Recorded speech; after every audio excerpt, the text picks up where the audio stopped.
Hello, my name is Suzanne Johnson and this is my friend Laura. Laura, Gumina, how do you do? Today our purpose for meeting is to have an interview to show how EMDR has helped Laura with problems related to past childhood trauma and bipolar disorder. Laura, could you paint a picture for us of how things were before you were diagnosed with bipolar disorder in your late teens?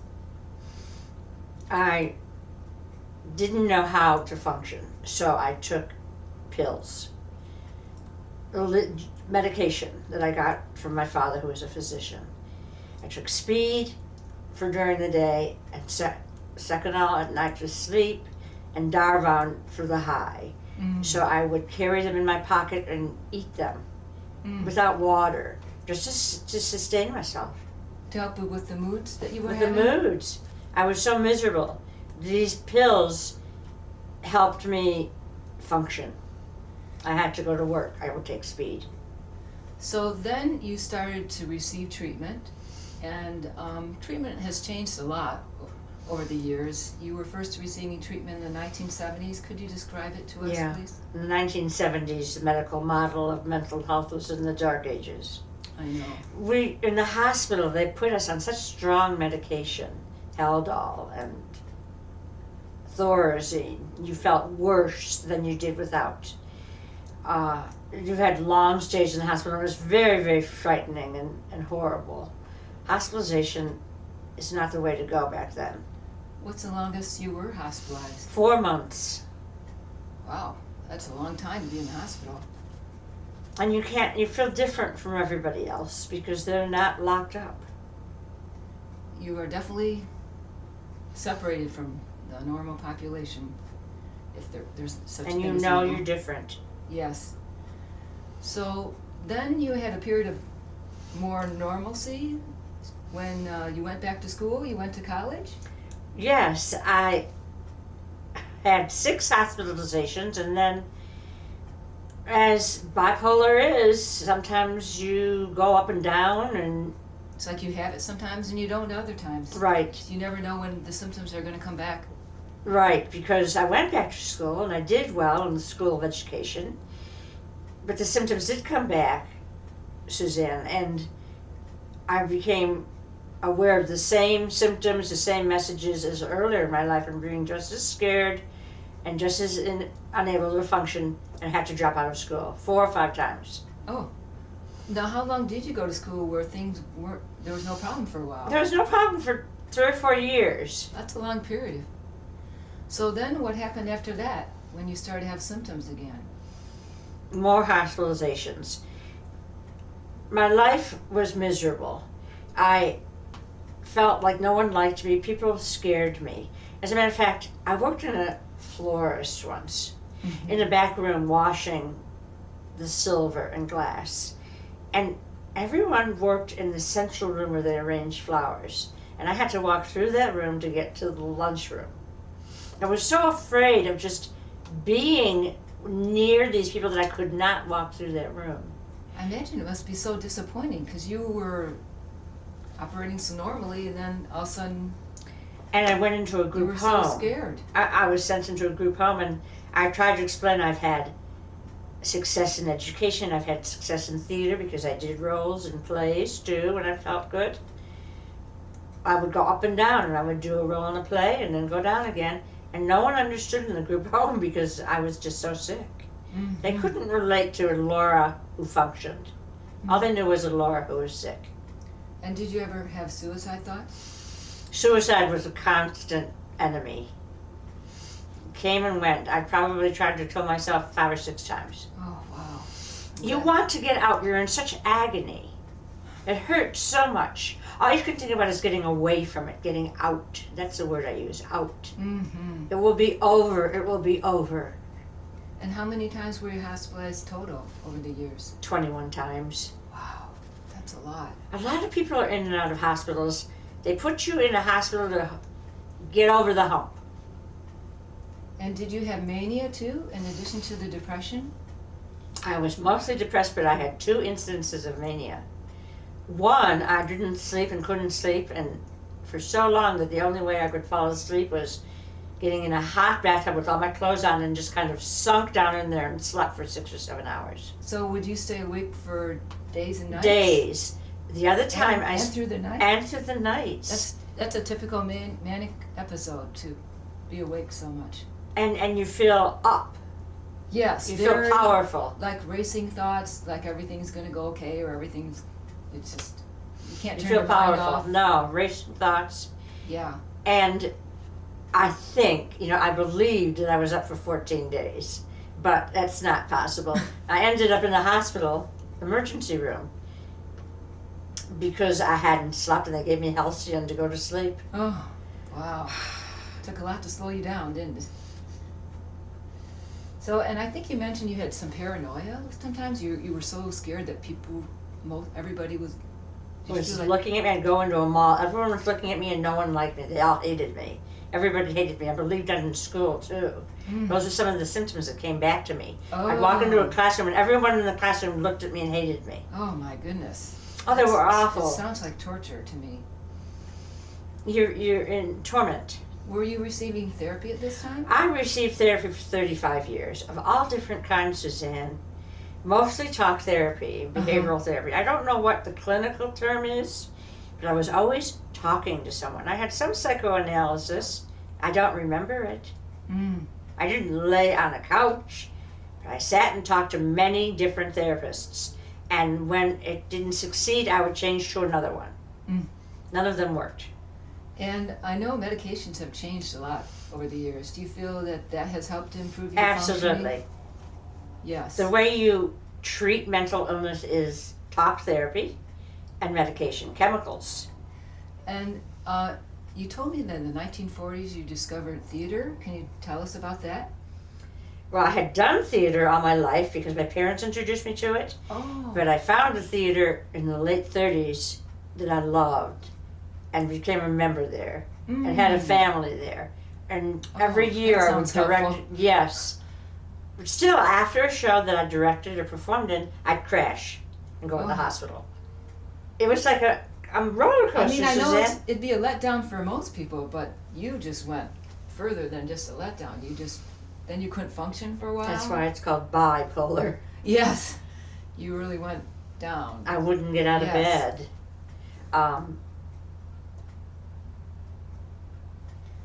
You've been through a lot these last years. Yeah, I think about before and after EMDR, and before was dark.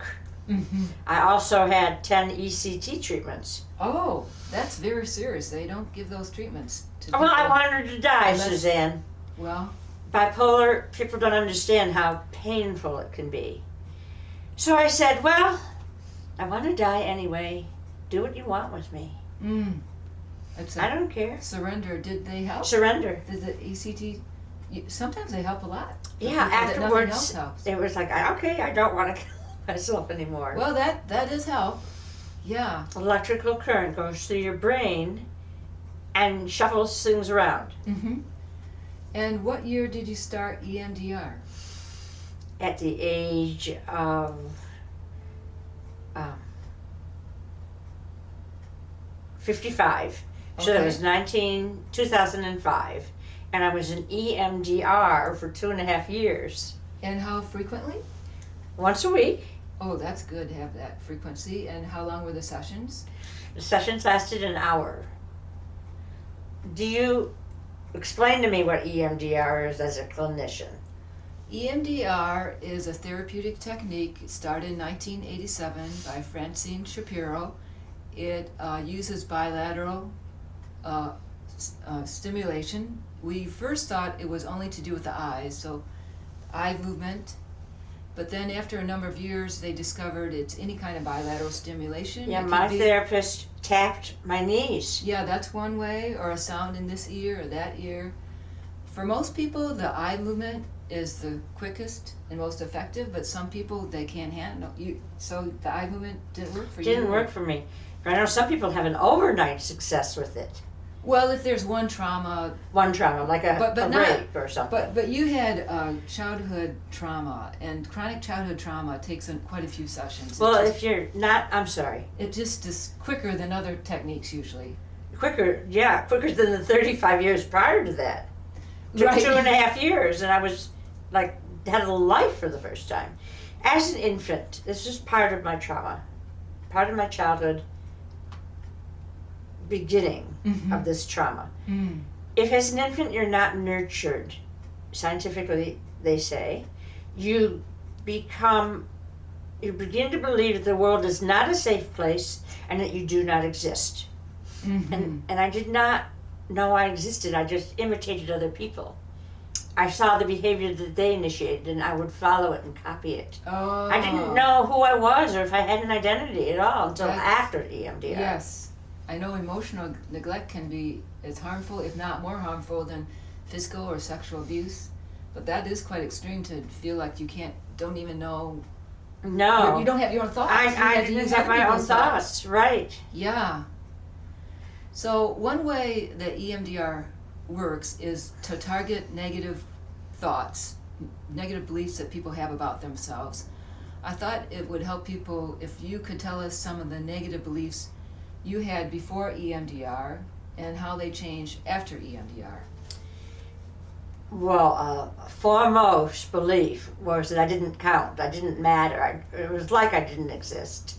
I didn't have my own life. I had a life, but I didn't own it. It wasn't mine. I didn't belong in it because I didn't like myself. After EMDR, I accepted who I was, and for the first time, I felt my life started at the age of 57. I'm glad you found it. Yes. What about your childhood gave you the negative? I had 3 main experiences in my childhood. I'll describe them briefly to you. Okay, that would be helpful for us to know how. You said you We would target these beliefs, target these occasions in my childhood, these incidences in my childhood in EMDR. For instance, my mother was very critical of me. One time she said, and I remembered this clearly in EMDR, she said, all you think about is boys and hair. Mm. So in EMDR, I would say that belief gave me the message that I'm bad. Mm-hmm. So I'd go back to that time when my mother said that and concentrate on that until I could get angry at her and get rid of some of the messages that surround that. Yes. Another incident was a fear of abandonment, that no one wants me. And that was encouraged by an incident that happened when I was about 6 or 7. We were at a mall. Apparently I did not want to leave when the family left, and they drove off without me to teach me a lesson. And here I was on the sidewalk crying and scared. How old were you then, did you say? 6 or 7, that's so young. just in elementary school. So I don't remember what happened after that, but I lived with the belief that no one wants me and will reject me and leave me. Mm. So trust was very difficult. Yes. All these things add to the bipolar pain. And the third incident was before I was really developmentally able to do it. My mother insisted that I walk into the dentist's office when I had an appointment and announce that I was there. And we fought about it in the car. I didn't want to go. I was terrified, and she made me go. Mm-hmm. And before EMDR, I could not walk into a building. Church, hospitals, banks. It was very scary. Wow, so you stayed home most of the time? If someone was with me, I could do it. Oh, but not sometimes. You couldn't do it, but alone. It was alone, it was terrifying. It was associated feeling that you had. It went back to that incident, and my mother forced me to go into the dentist office by myself. And so after EMDR, where this was worked through, how did that affect you being able to go into buildings? I had an independent life. I was independent for the first time. I moved into an apartment and supported myself. Oh, that's a big change. I never had before that. I was always dependent on programs and organizations and family money, frankly, which wasn't a lot. Yes. But I was always supported by someone else, and then I had a life, and I was free, and I liked myself. Yes. That's just. I accepted who I was and liked myself, so other people also then could respond positively to me. And I was very successful in my life. I taught theater, and I performed and directed plays and wrote plays. Two plays that I wrote and directed that were very successful when they were produced. And these had been like a lifetime dream of yours to do? I never thought I could accomplish something like that. I actually saw a play that she wrote and directed recently, and it was very good. It was very heartwarming and funny. Thank you, Suzanne. I'll put a link to it below this video so anyone can see a short Section of it. Yes, yes. You have to see the whole thing to get the real feel for it. I know, I know, that's true. Suzanne, this has been really interesting for me. To do the interview? Yes, it doesn't evoke the same pain, but it helps me to see how far I've come after EMDR. Mm-hmm. It's easy to forget, isn't it? Once you have a new life, it's forget. But it was a totally different life you led before EMDR. I see it as almost black before EMDR, and afterwards, my eyes opened. I was free. It was like I let go of the burdens. How did it change your belief about people? You didn't used to feel like you could trust people at all. I love everybody. I'm a people person. I'm very gregarious. That's just like from one extreme to the other. It's I know. kind of a miracle in its own way. It's a miracle. Thank you. Yes. And a lot of people don't really want to stick with it. I admire that you weekly went for 2.5 years. I wanted to get better. I was so unhappy. And to anyone who's felt that way or has experienced anything that I've described, feelings of rejection and fears of being judged or criticized and people not liking you or talking about you behind your back, paranoia that was just unbearable. EMDR is a viable solution to recovery and good health.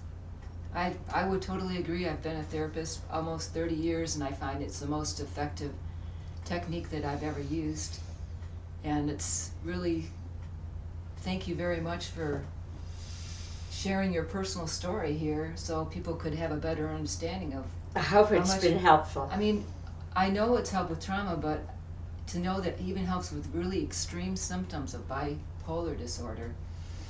So many people are suffering. Seems like more people are suffering now from that. Bipolar has come out of the closet to some extent. In the 70s, the stigma was severe. Yes. And shame was involved. Right. It still is to some extent. True. But thank you, Suzanne. Thank you. Thank you very much. Thank you for this interview. And thank you for watching. Goodbye. Bye-bye.